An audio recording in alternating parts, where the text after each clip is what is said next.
দেখছি, কিন্তু মা মনসার ঘরে পড়তে দেখছি, মা শীতলার ঘরে পড়তে দেখছি, কিন্তু আজ পর্যন্ত এরম কাউকে দেখতে পাচ্ছি না যে কিনা কৃষ্ণের ঘরে পড়েছে। আজ পর্যন্ত এরম কাউকে আপনারা দেখতে পেলে একটু বলবেন, আমি যাবো দেখা করতে, যত দূরেই হোক, যে কৃষ্ণের ঘরে পড়েছে, কেউ মহাপ্রভুর ঘরে পড়েছে, কেউ নিতাই চাঁদের ঘরে পড়লো, কেউ রাধারানীর ঘরে পড়লো, কেউ 64 মহান্তের ঘরে পড়েছে, কেউ অষ্টকবিরাজের ঘরে পড়েছে। এ ঘর কাউকে হয় না। মা মনসা শীতলা লক্ষ্মী পর্যন্ত গিয়ে আটকে গেছে, আর ওপারে যাচ্ছে না। কেন বলুন? রুচি নেই, রুচি বোধের তফাৎ। এই রুচি না থাকার জন্যে তামসিক সেবার প্রতি জীবের আগ্রহ বেশি থাকে। তামসিক সেবা মানে বুঝতে পারছেন তো? আমি আসার সময় দেখছিলাম আজ আপনাদের হরিহরপুরের সাইডে মনসা পুজো হচ্ছে, বিশাল জোরে বক্স বাজছে, বক্সের পিছনে প্যান্ডেল করে মা মনসা দাঁড়িয়ে আছে। তাহলে যে কমিটিটা মনসা পুজো করে বক্স বাজাচ্ছে, ওরা তো চাইলে রাধা গোবিন্দের পুজোও করতে পারতো, করলো না কেন? কেন করলো না? একটা কারণের জন্য করলো না। কারণটা কি জানেন?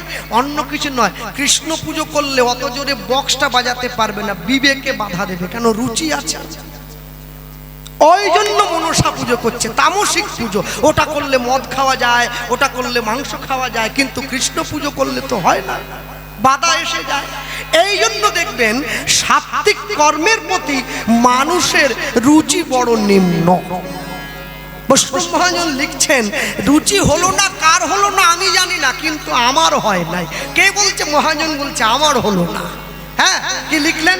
এতিন ভুবন আনন্দে ভরিল, উঠিল মঙ্গল ধ্বনি। এতিন ভুবন আনন্দে ভরিল, উঠিল মঙ্গল। এতিন ভুবন আনন্দে ভরিল, উঠিল মঙ্গল। এতিন ভুবন আনন্দে ভরিল, উঠিল মঙ্গল। গৌরাঙ্গে রতিনা জন্মিল, মগে প্রেমানন্দে এমন গৌরাঙ্গে রতিনা জন্মিল। কহে প্রেমানন্দে এমন গৌরাঙ্গে রতিনা জন্মিল, মগে প্রেমানন্দে এমন গৌরাঙ্গে রতিনা জন্মিল। বলি আমার ভাগ্যে হলো না, আমার ভাগ্যে হলো না, আমার ভাগ্যে হলো না, আমার ভাগ্যে হলো না। সবাই তোমার নাম নিল, আমার ভাগ্যে হলো না। বলি সবাই তোমার নাম নিল, ওগো আমি পতিত পড়ে রইলাম। আমার ভাগ্যে হলো না, আমি পতিত পড়ে রইলাম। আমার ভাগ্যে হলো না, আমার ভাগ্যে হলো না। কয়ে প্রেমানন্দে এমন গৌরাঙ্গ রতিনা জন্মিল। ও ভাই কহে প্রেমানন্দে এমন গৌরাঙ্গ রতিনা জন্মিল। এতিন ভুবন আনন্দে ভরিল, উঠিল মঙ্গল মঙ্গল কহে প্রেমানন্দে এমন গৌরাঙ্গে, এমন গৌরাঙ্গে রতিনা জন্মিল। বাল রতিনা, রতিনা জন্মিল। আমার জীবনে সব কাজের প্রতি ইচ্ছা জন্মেছে। হ্যাঁ, মোবাইল ঘাঁটতে ইচ্ছে করে না, কিন্তু তবু আমি ঘাঁটি, সময়টা কেটে যায়। টিভি দেখতে ইচ্ছে করে না, তবু আমি দেখি। শুয়ে থাকতে ইচ্ছে করে না, তবু শুয়ে থাকি। খেতে ইচ্ছে করে না, তবু গিয়ে বসি। আর কিন্তু নাম শুনতে যেই ইচ্ছে করে না, অমনি উঠে চলে যাই। অনেক কাজে ইচ্ছে করে না, তবু করি, কিন্তু হরি নাম শুনতে ইচ্ছে না করলেই উঠে চলে যাই। অনেকে আমাকে বলে, কৃষ্ণবাবু নাম শুনতে ইচ্ছে করে না কেন? গুরু দীক্ষা তো নিলাম, হ্যাঁ, বৈষ্ণব সেবা তো দিলাম, তারপরেও ইচ্ছে হয় না কেন? শুধু মনে হয় চপ খাই, পেঁয়াজি খাই, মাছ খাই, ডিম খাই, ইচ্ছে হয়। ইচ্ছেটা কেন হচ্ছে? ইচ্ছে কি মরে গেল? ইচ্ছে মরেনি। একটা বাড়িতে যদি 6 মাস কোনো লোকজন না থাকে, 6 মাস পরে লোকজন বাইরের থেকে ফিরে এসে তখন বাড়ির দরজা খুলেছে, বাড়িতে 1 ইঞ্চি মোটা হয়ে ধুলো পড়ে গেছে, তা আপনি নিজের বাড়ি নিজে পরিষ্কার করবেন না? তা আপনি তো নিজে করছেন না, লোক দিয়ে করাচ্ছেন। অনেক টাকা, এই যে ভাইটা বোম্বাই থাকে, এই যে বলছে সোনার কাজ করে, ও কি নিজে ঝাঁটা দেবে? না, লোক রেখেছে, তা লোক ঝাড় দিচ্ছে, কিন্তু কাছে দাঁড়িয়ে আছে কেন? দামি দামি জিনিস যদি ভেঙে যায়, এখন ধুলো তো উঠছে, ওর নাকে মুখে এসে ঢুকছে। প্রথমে একটু কষ্ট হচ্ছিল, ধুলো আস্তে কর। তখন যে ঝাড় দিচ্ছে সে বলে, প্রথমবারটা দাঁড়িয়ে যাও, পরের বার থেকে ধুলো কম উঠবে। একবার তো মানে মোটা ধুলোটা বেরিয়ে গেলে এবারে কম কম উঠবে। মনে না অনেক ধুলো পড়ে আছে। আপনি যখন হরিনামের ঝাঁটাটা দিয়ে মনটা পরিষ্কার করছেন না, একটু ধুলো ওড়ে, একটু কষ্ট হয়, আমি জানি। চট করে বসতে চায় না। প্রথমবারে ঝাঁট দিয়ে মোটা ধুলোটা বের করে দিতে পারলে এইবারে মালিক বলে, আমি যে এত সুন্দর ঘর করেছিলাম আমি তো নিজেই জানতে পারি, দারুণ ঘর হয়েছে। হ্যাঁ, মনে রাখবেন সব সময়ের জন্য যারা বসে আছেন এই জায়গায়, ভারতবর্ষ একমাত্র দেশ যেই দেশে ভগবানের নামে মানুষের নাম রাখা হয়, অন্য কোনো দেশে পাবে না। গৌরাঙ্গ সুন্দর দাস ভগবানের নাম, নিত্যানন্দ চক্রবর্তী দেখেছে ভগবানের নামে নাম, হ্যাঁ, রাধেশ্যাম মণ্ডল ভগবানের নামে। শুধু ভগবানের নামে নাম কি? যেখানে যেখানে ভগবান জন্ম নিয়ে লীলা করেছেন সেই ধামগুলোর নামেও মানুষের নাম রাখা হয়। বৃন্দাবন চন্দ্র সরকার, ওই দেখুন এসে গেছে। হ্যাঁ, ভগবানের নাম শুধু নয়, ভগবত ধামের নামেও মানুষের নাম রাখা হয়েছে। এজন্যই তো সনাতন ধর্ম সর্বশ্রেষ্ঠ, এজন্যই সনাতন ধর্মের খ্যাতি গোটা জগৎ জুড়ে। কেন? এই দেশটা সাধুর দেশ, এই দেশ মুনি ঋষিগণের দেশ, এই দেশ ভগবত ভক্তদের দেশ, যার জন্য বিদেশের মানুষ এসে বারংবার ধরে এই দেশের মাটিতেই গড়াগড়ি যায়। তবেই না কবি বলেছিলেন, ও আমার দেশের মাটি তোমার পরে ঠেকাই মাথা। এই যে তিলক দেখতে পাচ্ছেন কপালে, এই তিলক শুধু গৌর ভক্তি কৃষ্ণ ভক্তির পরিচয় নয়, এই তিলক হচ্ছে দেশ ভক্তির পরিচয়। সন্তান যখন যুদ্ধে যায়, তারা সৈনিকের চাকরি করে, তার মা দেশের মাটি নিয়ে কপালে বিজয় তিলক এঁকে দেয়, তুমি যুদ্ধে জয় লাভ করে এসো। চলো ছোট্ট করে আমরা গৌরচন্দ্রিকা শুনলাম। লীলা মাধুর্যের মধ্যে প্রবেশ করতে গিয়ে বলবো, এই স্থানে বাংলা একটা কথা আছে, মানুষে প্রচার করে, আমরা শুনি। ভগবান নাকি বলেছে, ভক্ত মোরে খাওয়াইলে তবে আমি খাই, ভক্ত মোরে না দিলে মই উপবাসে যাই, ভক্ত মোর মাতা পিতা, ভক্ত মোর গুরু, ভক্ত ভালোবেসে আমায় বলে বাঞ্ছা কল্পতরু। আচ্ছা আচ্ছা, ভক্ত মোরে খাওয়াইলে তবে আমি খাই, মানে যদি ভক্ত আমাকে দেয় তবে আমি খাবো, না হলে আমি খাবো না, খেয়ে বসে থাকবো। হ্যাঁ, অনেক অনেক জায়গায় অনেক ইয়ং ছেলেরা তো আসে কীর্তন টীর্তন শুনতে, ইউটিউবে এখন সবাই শুনতে পাচ্ছে।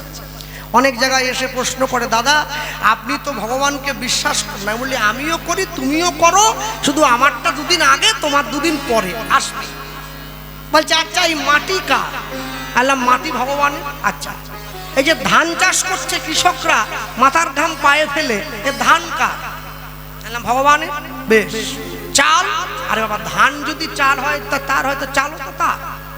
ফুলকপি, তেল, নুন, আলু। এইবারে সে আমাকে, আমি তো বুঝতে পারিনি, ও আমাকে অত বড় প্রশ্ন করে বসবে।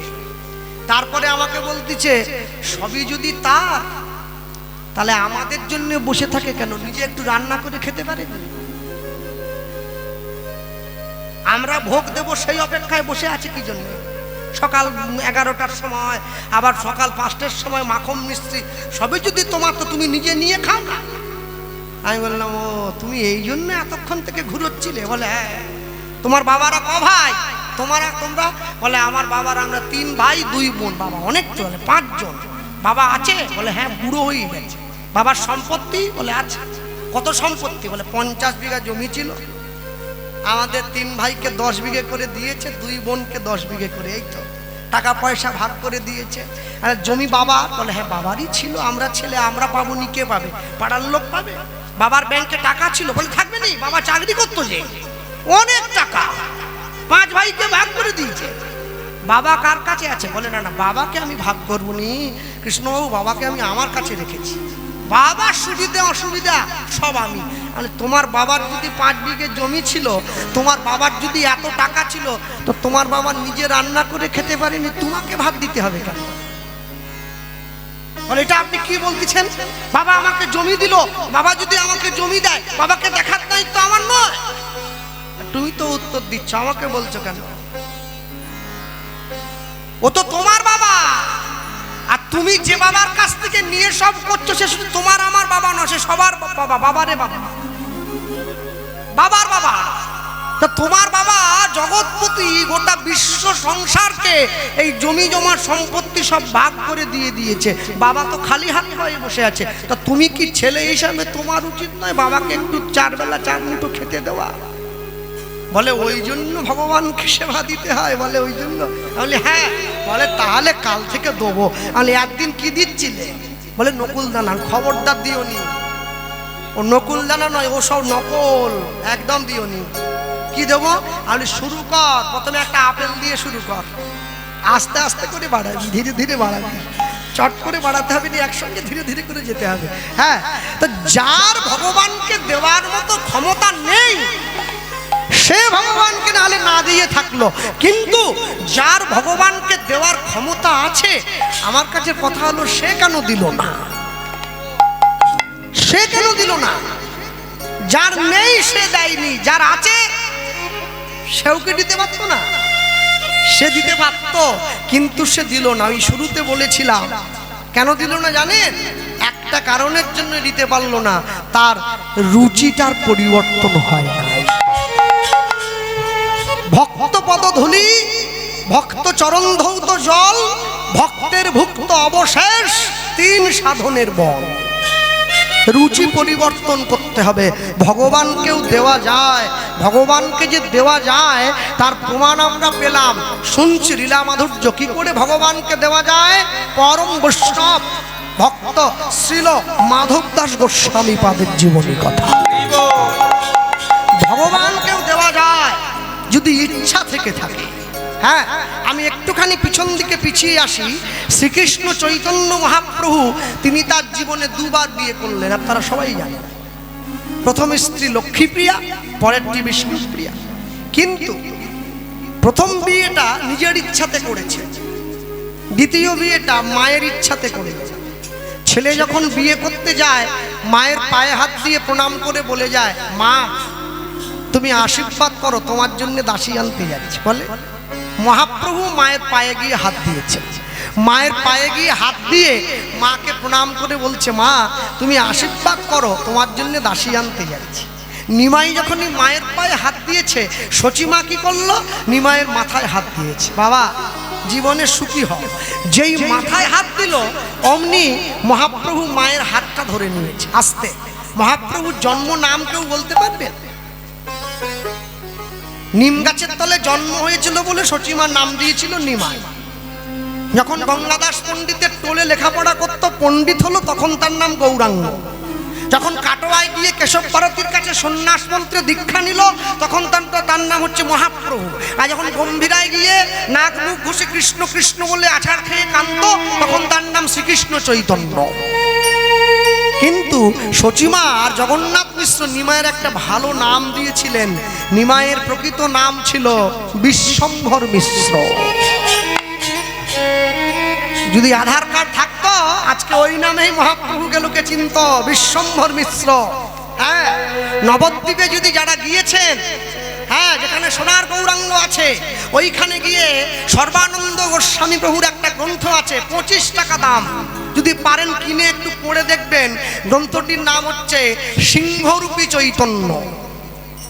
মহাপ্রভু শুধু হরিনামের সামনে গিয়ে গপ গপ করে খিচুড়ি আলুর দম খেয়ে টান টান করে নেচে বেড়াতেন না।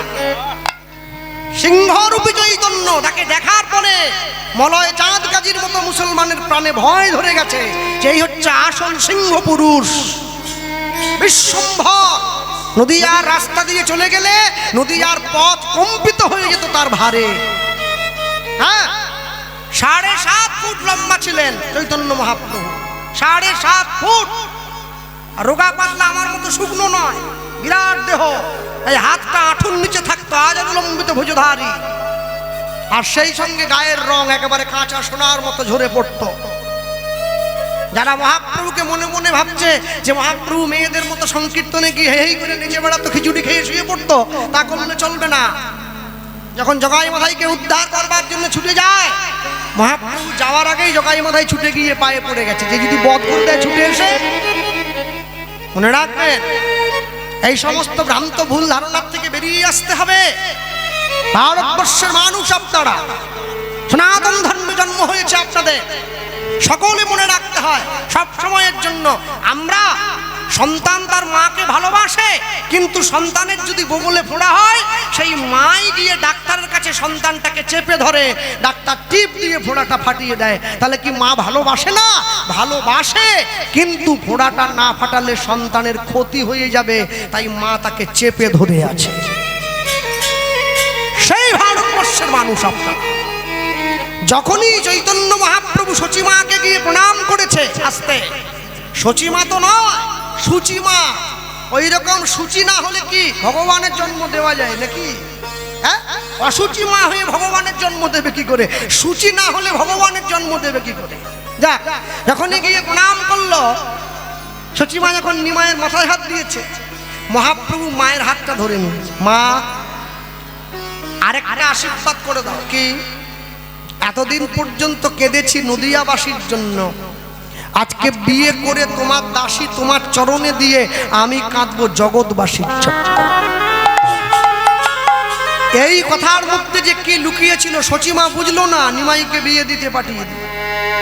বিয়ে করে এসে বিষ্ণুপ্রিয়ার হাতটা সচিমায়ের হাতে ধরিয়ে দিয়ে মহাপ্রভু বলে উঠছে, মা, এই রইল তোমার দাসী, এবার আমায় বিদায় দাও, এবার আমি আসি। হিমায়, বৌমাকে নিয়ে একটু ফুলসজ্জার ঘরে গিয়ে বস, আমি যুগল দর্শন করব। হ্যাঁ, লক্ষ্মীনারায়ণের মতো মানিয়েছে দুটিকে। বিষ্ণুপ্রিয়াকে নিয়ে মহাপ্রভু ফুলসজ্জার ঘরে বসেছে। বিষ্ণুপ্রিয়াকে বলছে, শোনো বিষ্ণুপ্রিয়া, আজ আমাদের ফুলসজ্জা। একটা কথা মনে রাখবে, কি? মানুষ যেদিন ফুলের ওপরে ঘুমায় সেদিন তার ফুলসজ্জা হয়, আর ফুল যেদিন মানুষের ওপরে ঘুমায় সেদিন তার অন্তিম সজ্জা হয়। আজ আমাদের ফুলসজ্জা, ফুল দিয়ে সাজিয়ে রাখা পালঙ্কের উপরে আমরা ঘুমাবো, আমাদের ফুলসজ্জা হলো। আর যেদিন আমরা চিরঘুমে ঘুমিয়ে থাকবো, ফুলগুলো আমাদের উপরে ঘুমিয়ে থাকবে, আমাদের অন্তিম সজ্জা হবে। আমাকে বলো হরি হরি বল বলে শ্মশানে নিয়ে চলে যেতে হবে। তুমি কোনটা চাও? বিষ্ণুপ্রিয়া বলে উঠছে, আমি কি চাই জানো প্রভু? আমি চাই ফুলও আমার উপরে শোবে না, আমিও ফুলের উপরে শোবো না, ফুলটা মালা হয়ে তোমার গলায় থাকুক। তাহলে আমি একসঙ্গে দুজনকে পাবো, ফুলটাকেও পাবো আবার তোমাকেও পাবো। আমাদের মতো কলিযুগের জীবের জন্য মহাপ্রভু ঘর ছেড়েছেন, শ্রীবাসঙ্গন পরিত্যাগ করলেন, শান্তিপুরে অদ্বৈত আচার্যের ঘরে গিয়ে নিতাই চাঁদের হাত ধরেছেন। দাদা, কি মনে একটা ইচ্ছে আছে, পূরণ করবে? বলো। একটু জগন্নাথ দেখতে যেতে চাই, নিয়ে যাবে? কে বলছে? মহাপ্রভু। নিতাই চাঁদ কি বললেন? ওই যে আই হাতটা ধরে নিয়েছে, হাতটা ধরে নিয়ে বলছে, আমি যাব নীলা নীলাচলে।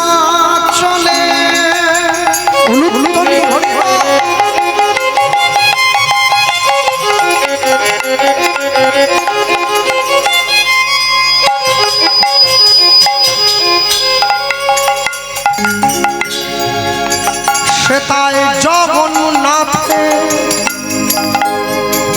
জগন্নাথের লীলা চলে। দাদা যাব নীলা নীলা চলে, নীলা চলে। দাদা আমার, দাদা দাদা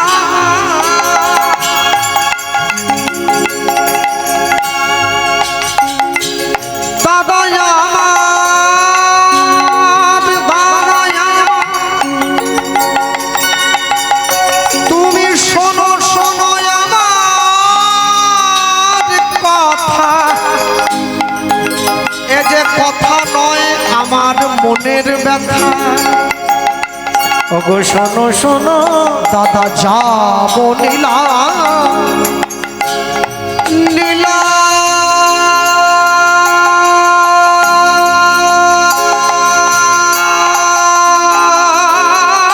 চলে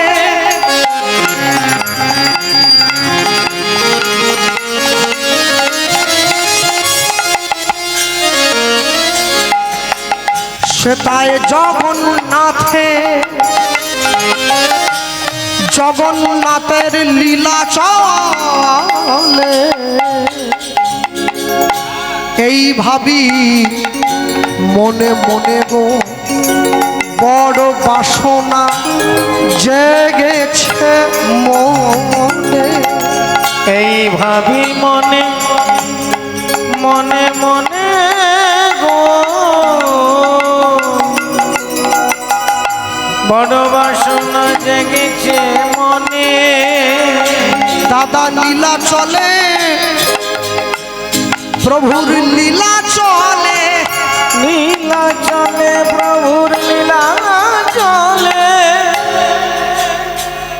আমাদের দীঘাতে একটা জগন্নাথ মন্দির শুনেছেন গিয়েছেন নাকি যাবেন অবশ্যই সনাতন ধর্ম রক্ষার জন্য মন্দির হোক এটা আমিও চাই আরো মন্দির হোক কিন্তু একটা কথা মনে রাখবেন দীঘার জগন্নাথ মন্দিরকে আবার দয়া করে জগন্নাথ ধাম বানিয়ে ফেলবেন না যেন ধাম কিন্তু পুরী দীঘা জগন্নাথের মন্দির হ্যাঁ ধাম হবে না সব জায়গা ধাম বলতে গেলে তার অনেক কারণ থাকতে হবে অনেক মাহাত্ম্য থাকতে হবে আজকে সকালে তৈরি করে কালকেই ধাম বললে হবে নাকি হবে না হ্যাঁ কি করে হয় দাদা নীলা চলে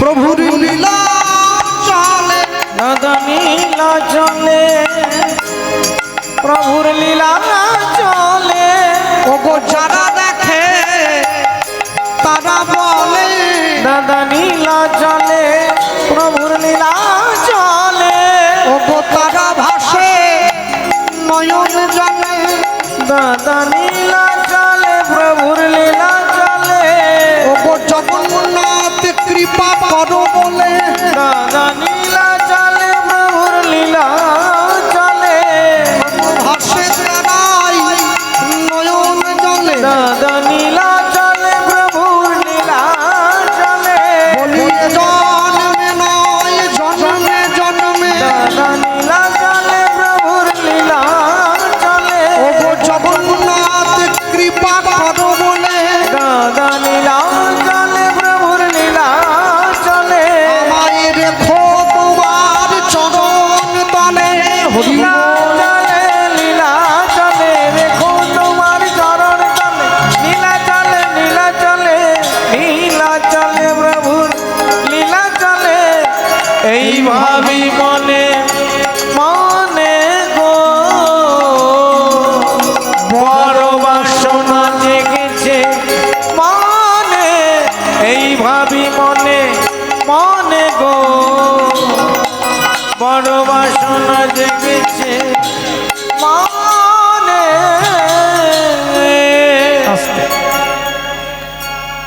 জগন্নাথ মন্দির পুরীতে ভগবানের 4টি ধাম আস্তে পুরী দ্বারকা বদ্রীনাথ আর রামেশ্বরম এই 4টি ধাম হ্যাঁ পুরীকে ধাম বলা হয় কেন পুরীকে ধাম বলবার অনেক কারণ আছে এমনি নয় যারা পুরীতে জগন্নাথ দর্শনে গিয়েছেন হাত তুলুন তো কারা কারা পুরী গিয়েছেন দেখি একটুখানি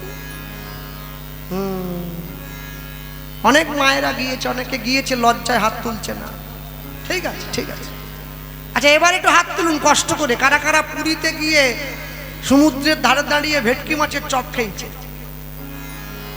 খাননি তাহলে তো সব লস হয়ে গেল জীবনে পুরী যাবেন ক্যাকড়া ভাজা খাবেন না তাহলে করলেনটা কি একটা জিনিস আমি ভুলে যাই বাঙালি তীর্থস্থানে গিয়ে পর্যন্ত মাছ খাচ্ছে হ্যাঁ পেদনির থেকে আরো নিচে নেমে গেছে পেদনি হলে তবু তার জাতটা থাকতো একটা মাহেশ্ব কায়স্থ নমশূদ্র, এরা তাও নাই। তীর্থে গিয়ে কেউ মাছ খায়?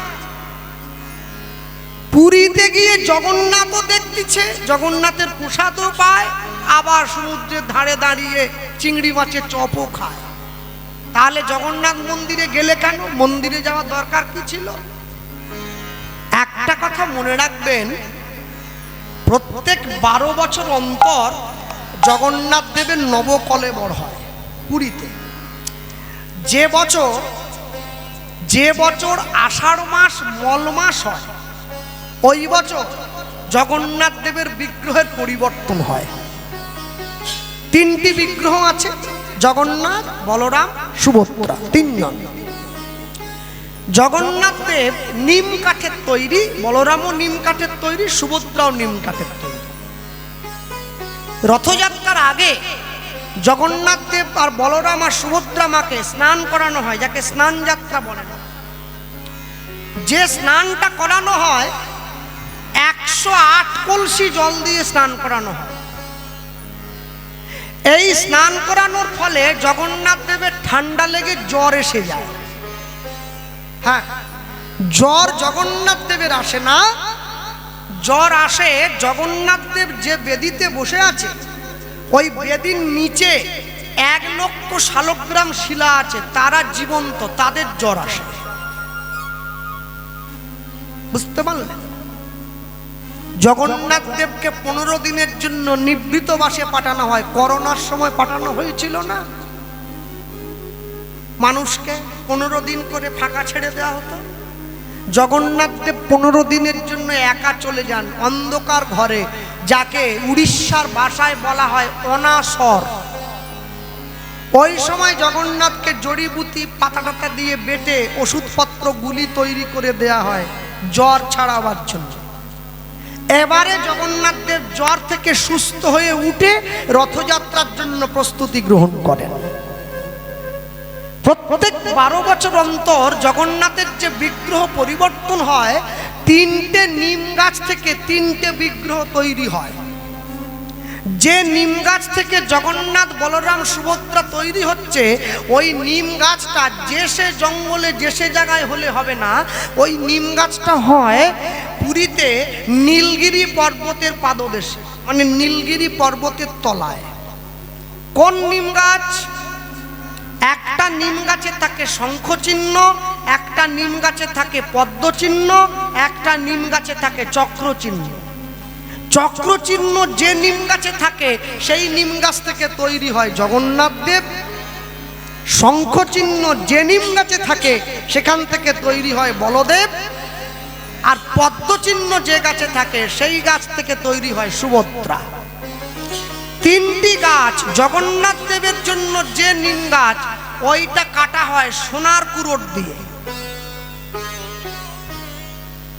বলদেবের জন্য যে নিম গাছ, ওইটি কাটা হয় রূপার কুরোট দিয়ে। সুভদ্রার জন্য যে নিম গাছ, ওইটি কাটা হয় তামার কুরোট দিয়ে। মিস্ত্রির হাতে দেওয়া হয়। মিস্ত্রি 3টি বিগ্রহ তৈরি করেন। 3টি বিগ্রহ তৈরি করতে গিয়ে কোনো লোহার খিল বা পেরেকের ব্যবহার করেন না। কাঠকে বিট করে করে কেটে কাঠের মধ্যে দিয়ে জোড়া দিয়ে দিয়ে 3টি বিগ্রহ তৈরি করেন। এবার বিগ্রহ তৈরি হওয়ার পরে যখন বিগ্রহ সুন্দর করে একদম রং করে রাঙিয়ে শৃঙ্গার হয়ে যখন মন্দিরে এসে যায়, নতুন বিগ্রহের যেদিনকে প্রাণ প্রতিষ্ঠা হয়, সেদিনকে পুরো পুরী ধামের ওই চত্বরের ইলেকট্রিক লাইন সাপ্লাই বন্ধ থাকে, অন্ধকার। ঘোষণা করে দেওয়া হয় এই সময় কেউ ঘরের বাইরে বেরোবেন না। যিনি ব্রাহ্মণ বৈষ্ণব ঠাকুর পরিবর্তন করছেন, পুরনো জগন্নাথের হৃদয় থেকে নতুন জগন্নাথের দেহে যখন প্রাণ প্রতিষ্ঠা হচ্ছেন, হৃদয়কে প্রতিস্থাপন করা হয়, তখন তিনিও চোখে কাপড় বেঁধে নেন। কেন? ওই ব্রহ্মশিলায় যদি নয়ন পড়ে, চোখ অন্ধ হয়ে যাবে। প্রত্যেক দিন পুরীতে 10,000 ভক্তের প্রসাদের রান্না হয়, বেশিও হয় না, কমও পড়ে না। একটা বাসন একবার ব্যবহার হয়ে গেলে দ্বিতীয়বার ব্যবহার করা হয় না। একটা উনুনে 7টা করে হাঁড়ি বসে থাকে, একবারই জ্বালনটা দিয়ে দেওয়া হয়। যে হাঁড়িটা সবার উপরে থাকে ওটা সবার আগে হয়, যেটা সবার নিচে থাকে সবার শেষে হয়, এটাই তার মাহাত্ম্য। জগন্নাথের জন্য রান্না করেন সাক্ষাৎ মা অন্নপূর্ণা নিজে, অন্য কেউ নয়। হ্যাঁ, ভক্তমণ্ডলী মায়েরা, পুরীকে ধাম বলা হয়েছে এমনি এমনির জন্য নয়, অনেক কারণ আছে তার পিছনে। চৈতন্য মহাপ্রভু জগন্নাথ দর্শন করতে যাচ্ছেন, আসতে একটা ছোট্ট কথার উত্তর দেন তো, চৈতন্য মহাপ্রভু কোথার থেকে দাঁড়িয়ে জগন্নাথকে দেখতেন একটু বলুন? পুরীতে কোন জায়গা মনে আছে কারো? গরুস্তম্ভ। হ্যাঁ, আচ্ছা, মহাপ্রভু যেখান থেকে দাঁড়িয়ে, চৈতন্য মহাপ্রভু যেখান থেকে দাঁড়িয়ে জগন্নাথ দেবকে দেখতেন, যারা পুরী গিয়েছেন বলে হাত তুললেন, আপনারা নিজেরা কোনোদিন ওইখান থেকে দাঁড়িয়ে একবার জগন্নাথকে দেখার চেষ্টা করেছেন? ভালো করে দেখবেন তো, দেখবেন যখন গরুস্তম্ভের পিছন থেকে দাঁড়িয়ে জগন্নাথ দেবকে দর্শন করবেন, শুধু জগন্নাথ দেবকে দেখতে পাবেন, বলরাম আর সুভদ্রাকে দেখতে পাবেন না। এরও একটা বিরাট কারণ আছে। হ্যাঁ, কারণটা কি? এটা আমিও জানতাম না, আমাকে ধরানো হয়েছে, তাই আমি দর্শন করে বুঝলাম। কারণটা কি? মহাপ্রভু যখন জগন্নাথকে দর্শন করছেন তখন তিনি কিন্তু কৃষ্ণ নন, তখন তিনি রাধা ভাবে কৃষ্ণ। আর সিংহাসনে যে জগন্নাথ বসে আছে সাক্ষাৎ কৃষ্ণ। রাধাকে, কৃষ্ণকে ভালোবাসার মানুষ। আচ্ছা, রাধা কৃষ্ণের সম্পর্ক যদি নিষ্কাম প্রেমের হয়, একটা চক্ষু লজ্জা বলে তো কথা আছে। বলরামকে হবে বড় ভাসুর, সুভদ্রাকে হবে ননদ। আচ্ছা, ভাসুর আর ননদের সামনে কি মনের মানুষের চোখে চোখ দিয়ে কথা বলা যায়? ওই জন্য গরুস্তম্ভের পিছন থেকে দেখতেন, যাতে ভাসুর আর ননদ দেখতে না পায়। এমনি হবে নাকি? এমনি নয়। পৃথিবীতে প্রত্যেকটি জীব, প্রত্যেকটি মানুষ, প্রত্যেকটি জাতি নিজ নিজ কর্ম সম্পাদনের জন্য পৃথিবীতে এসেছে। নিজ কর্ম সম্পাদন হলে তবেই মানুষের নিজ কর্মের উদ্দেশ্য সফল হয়। চৈতন্য মহাপ্রভু যায় জগন্নাথ দর্শনে, নিতাই চাঁদকে সঙ্গে নিয়ে যাচ্ছে। হ্যাঁ, আর সকলে বলতে বলতে যায় কি, এসেছে ব্রজের বাঁকা, এসেছে ব্রজের বাঁকা, কালো সখা, কালো সখা, আয় তোরা দেখবি যায়, দেখবি যায়। বসে বাজা,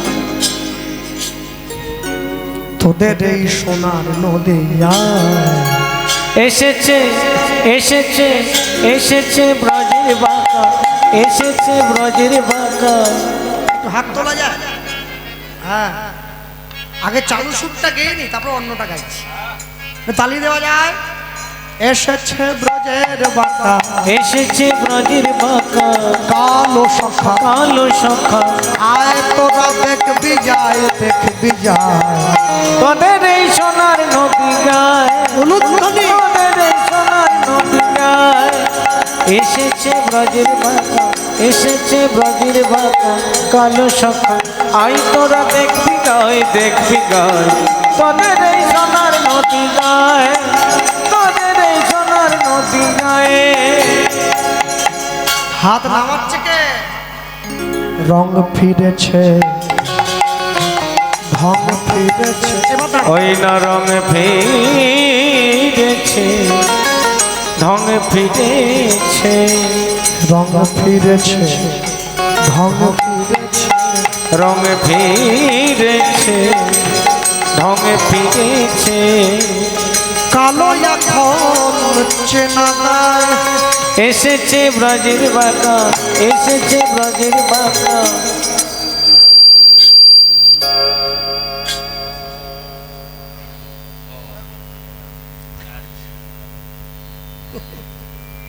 হ্যাঁ, হাত যারা নামাচ্ছে তারা কিন্তু লক্ষ্মীর ভান্ডার পাবেনি। মজা করছে, হাত তুলে দেখো। এসেছে ব্রজের বাঁকা, এসেছে ব্রজের বাঁকা, কালো সখা, কালো সখা, আয় তোরা দেখবি যায়, দেখবি যায়। তোদের এই সোনার নদী গায়, হরি বল। তোদের এই সোনার নদী গায়। এসেছে ব্রজের বাঁকা, এসেছে ব্রজের বাঁকা, কালো সখা আই তোরা দেখবি গায় দেখবি গায় তোদের এই সোনার নদী গায় তোদের এই সোনার নদী গায় তোদের এই সোনার নদী গায় তার কালো বরণ নাই ও যে রাই অঙ্গে অঙ্গ মেখে গৌর হলো তাই ওতা কালো বরণ নাই রাই অঙ্গে অঙ্গ মেখে গৌর হলো তাই ও তার কালো বরণ নাই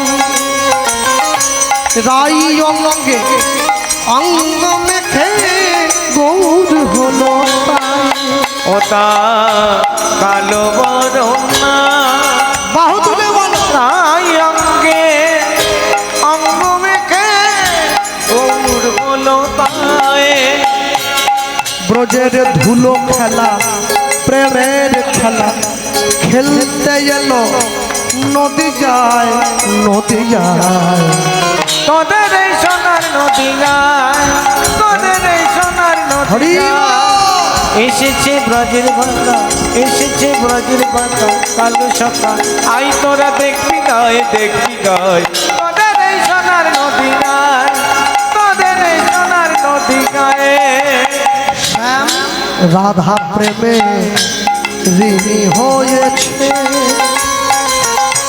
হাতের বাঁশি কেড়ে শ্যামের বিদায় দিয়েছে রাধা শ্যামে পাগল হয়েছে রাধা প্রেমে ঋণী হয়েছে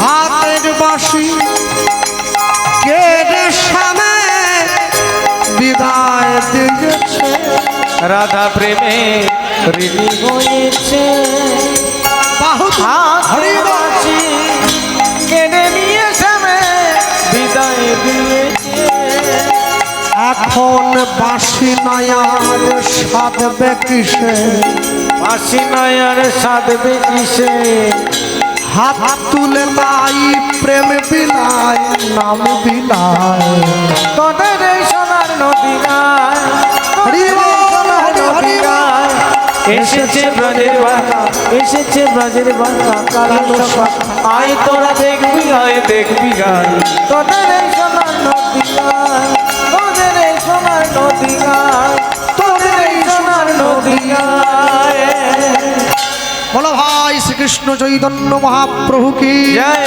নিতাই চাঁদ কি জয় নিতাই গৌর ব্রহ্মানন্দ হরি নিতাই গো হরি হরি দুই ভাই একসঙ্গে করে হাত ধরাধরি হয়ে চলে যায় আর যখন যেতে গেল হঠাৎ করে পিছন থেকে যেন ডাক দিয়ে বলে উঠল কে দয়াল গৌরামা দয়াল গৌরামা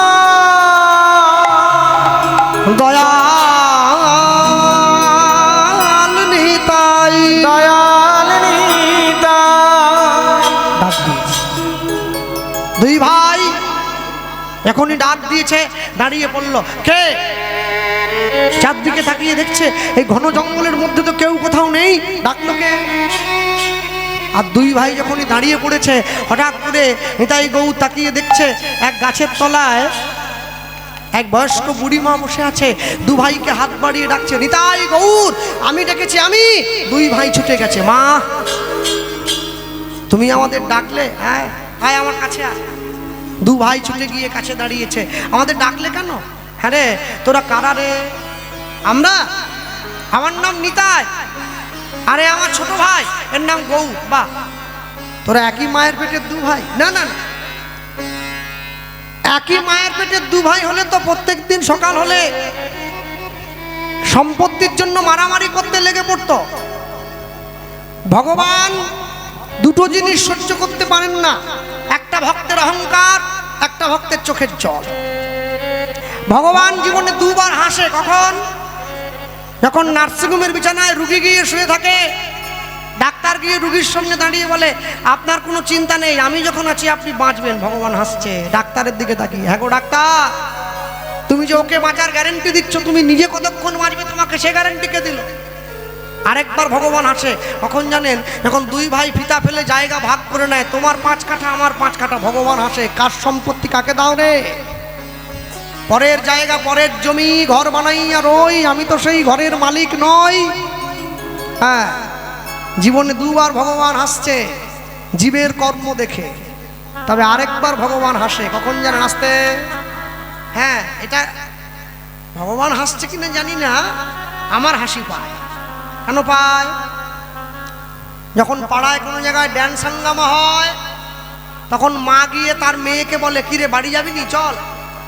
মেয়ে বলে, না না, এই তো সবে 3টে নাচ হয়েছে, আর 2টো দেখে তারপরে যাব।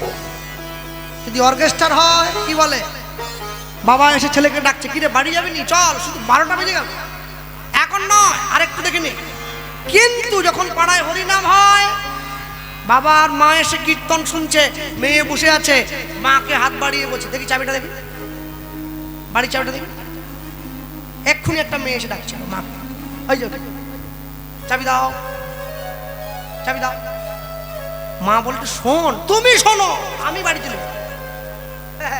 অর্কেস্ট্রা হলে তখন তুমি বললেও আমি যাবো না। আসলে কি জানেন তো, ওই যে মানুষ জানে একটা মানুষ মরে গেলে 4 জন তাকে কাঁধে করে শ্মশানে নিয়ে যায়, কিন্তু যারা 4 জন কাঁধে করে নিয়ে যায় তারাও ভুলে যায় যে আমাদেরকেও একদিন এইভাবে শ্মশানে আসতে হবে। তা না হলে মরা পোড়াতে গিয়ে কেউ মদ খায়? মরা পুড়তে গিয়েও লোকে মদ খাচ্ছে। শ্মশান একটা পবিত্র জায়গা, সেই জায়গাটাকেও কালি ছিটিয়ে দিচ্ছে। হ্যাঁ, হরিনাম সংকীর্তন যেখানে হয়, যেখানে মহোৎসব হয়, আলু পটল রান্না হয়েছে, ভগবানের ভোগ হয়েছে, দুপুরবেলা কীর্তন হচ্ছে, গামলাতে করে আলু পটল নিয়ে বাঁশবনে চলে যাচ্ছে। কি ব্যাপার? বলে ওটা চাট। ভগবানকে যা দিয়ে ভোগ হলো ওটা চাট হয়ে গেল না? ভালো, আগুন নিয়ে খেলা করা ভালো, তবে একটু বেখেয়াল হয়ে গেলে আগুন কিন্তু হাত পুড়িয়ে দেবে সঙ্গে সঙ্গে। একটা জিনিস পরিষ্কার মনে রাখবেন, দুধের দাম যদি 40 টাকা কিলো হয় না, দুধ সবার সামনে বসে খাওয়া যায়। মদের দাম যদি 4 লক্ষ টাকাও হয়, ওটা বাঁশবনে গিয়েই খেতে হয়। এটাই হচ্ছে ভালোর সঙ্গে মন্দের তফাৎ। মন্দটা যত চেষ্টা করুক কোনোদিন ভালোর জায়গায় আসতে পারবে না। ভালোটা ভালোই থাকবে, মন্দটা মন্দ। আজকে কীর্তন শোনার শক্তি আছে, বাড়ি গিয়ে ঘুমিয়ে পড়লেন, একদিনকে শুনতে চাইবেন, গায়ে শক্তি থাকবে না, সেদিনকে কি হবে?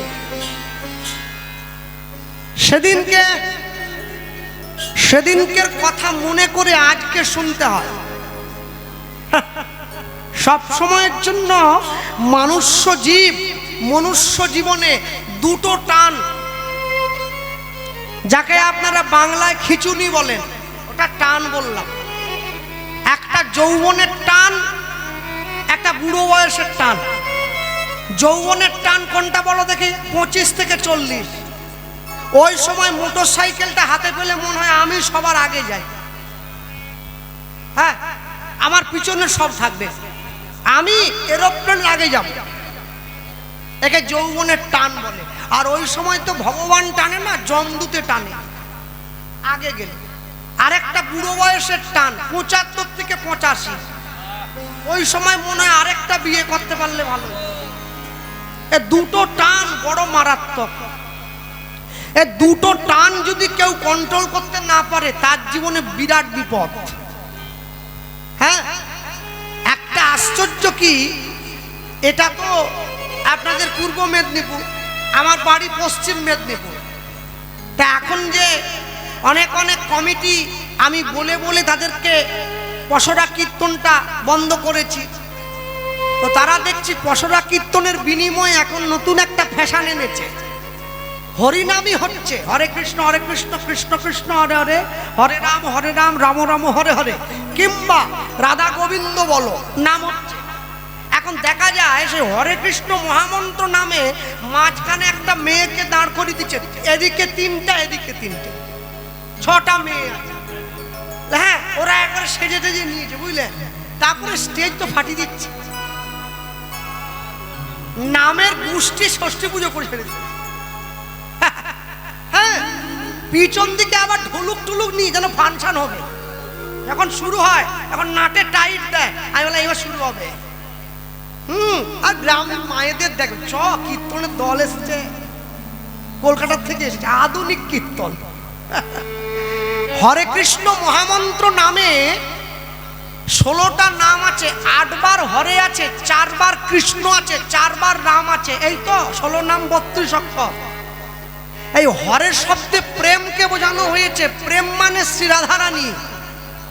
এই গোটা জগৎকে যিনি আকর্ষণ করেন তিনি হচ্ছেন কৃষ্ণ, যিনি কৃষ্ণকে আকর্ষণ করেন তিনি হচ্ছেন রাধা। সে দেখতেছি মঞ্চে একটা স্কার্ট পরে ধেই ধেই করে নেচে বেড়াচ্ছে। রাধা চরিত্রের যদি এই দশা হয় তাহলে মানুষের জীবনে আসবে অনেক বাধা। মানুষ এখনো বুঝলো না আমার কি করা দরকার ছিল, কি করলাম। আরে 80 বছরের ঠাকুমা সে বসে আছে, 20 বছরের নাতনি গিয়ে ঠাকুমাকে প্রণাম করতেছে, ঠাকুমা তাকে আশীর্বাদ করবে কি অভিশাপ দিচ্ছে, তুই 100 ছেলের মা হ, এ আশীর্বাদ হলো? একটা নিয়ে পারেনি, পাড়া জ্বালি দিচ্ছে, আশীর্বাদ দিচ্ছে 100 ছেলে, মানে তুই গান্ধারী হলি। আরে ওটা না বলে আপনি বলুন কৃষ্ণ ভক্ত সন্তানের জন্ম দে, তবে তো আশীর্বাদ নাকি। তুমি নাতিকে আশীর্বাদ করলে তোমার লাল টুকটুকে বউ হোক, আপনি বললেও হবে না বললেও হবে। তবে আশ্চর্য কি, আপনি জীবনে যত কিছু কাজ করবেন সমস্ত কাজের মূলে যদি ভগবানকে না রাখতে পারেন তাহলে কাজটা কিন্তু পণ্ড হয়ে যায়। আপনি অনেক কাজ করুন কিন্তু সব কাজের মূলে ঈশ্বরকে রাখুন। 2 ভাই মায়ের কাছে বসে মাকে বলছে, মা আজ থেকে আমরা 2 ভাই তোমাকে কথা দিলাম, আমরা 2 ভাই তোমার 2 ছেলে হব। যখনই এ কথা বলল যে আমরা 2 ভাই তোমার 2 ছেলে হব, মা বলছে শুধু মুখে বললে তো হবে না, তোরা 2 ভাই আমার দুদিকে বসবি, আমি এক থালায় অন্ন ব্যঞ্জন মেখে 2 ভাইয়ের মুখে দেবো, দুজনের সেবা করবি, আমাকে মা বলে ডাকবি, তবে তো বুঝবো তোরা আমার ছেলে। 2 ভাই মায়ের কোলে গিয়ে বসে, ওই যে মায়ের কোলে বসলো গিয়ে, গৌরার নিতাই নিতাই, মায়ের কোলে বসলো গিয়ে, গৌরার নিতাই নিতাই, মায়ের কোলে বসলো গিয়ে, গৌরার নিতাই নিতাই, মায়ের কোলে বসলো গিয়ে, গৌরার নিতাই নিতাই। এবার যত যত মায়েরা সব উলুধ্বনি দেয়, এবারে যত যত মায়েরা সব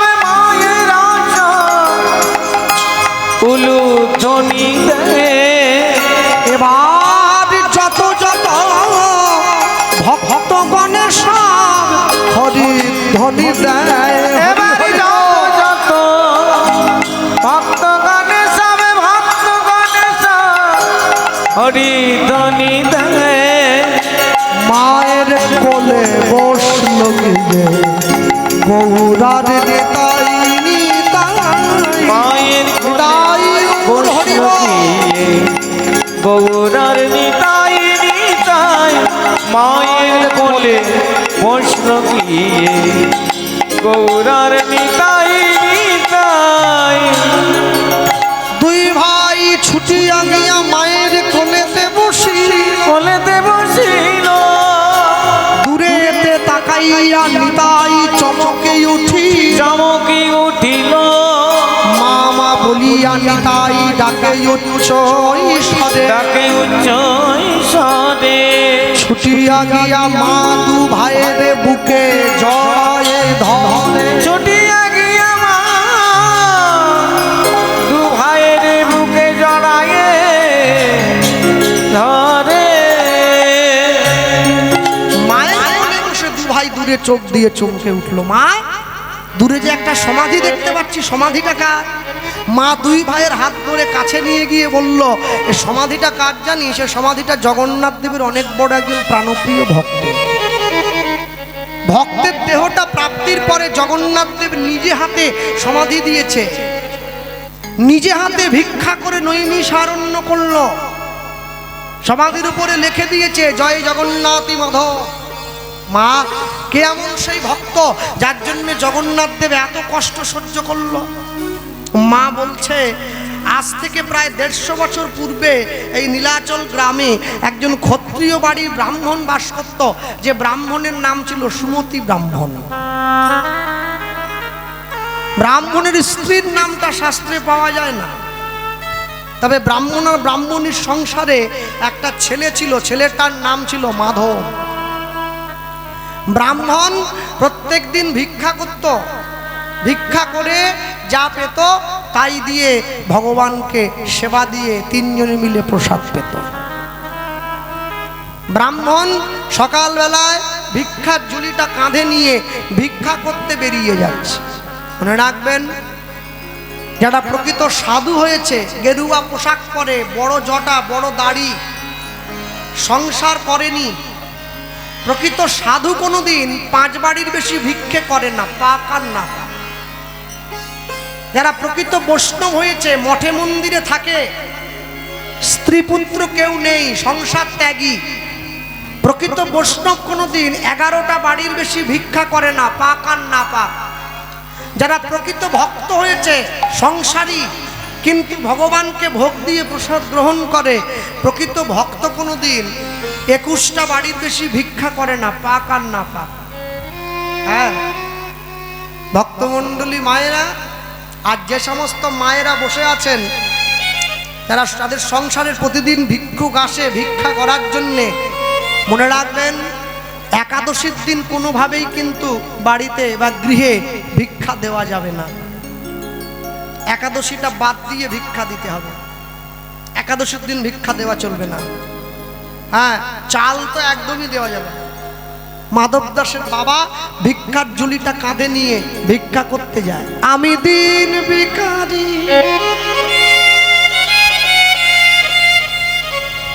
নাই তো করি, নাই তো করি, আমার একটি পয়সা দাও, আমি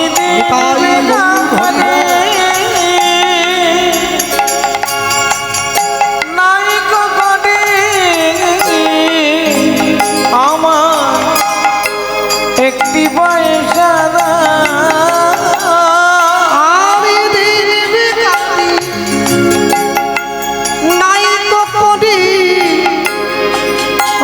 আমার একটি পয়সা দাও, আমি দিন ভিখারি, নাই কোটি, আমার একটি পয়সা দাও। ও গো পারে না পথি কহেরি, নয়নে যার অশ্রুবাদী, অবতারে না পথি কহেরি, নয়নে যার অশ্রুবাদী, কেহ নাহি ফিরায় তাকায়, কেহ নাহি ফিরায় তাকায়, আমি দিন বিদায় নাই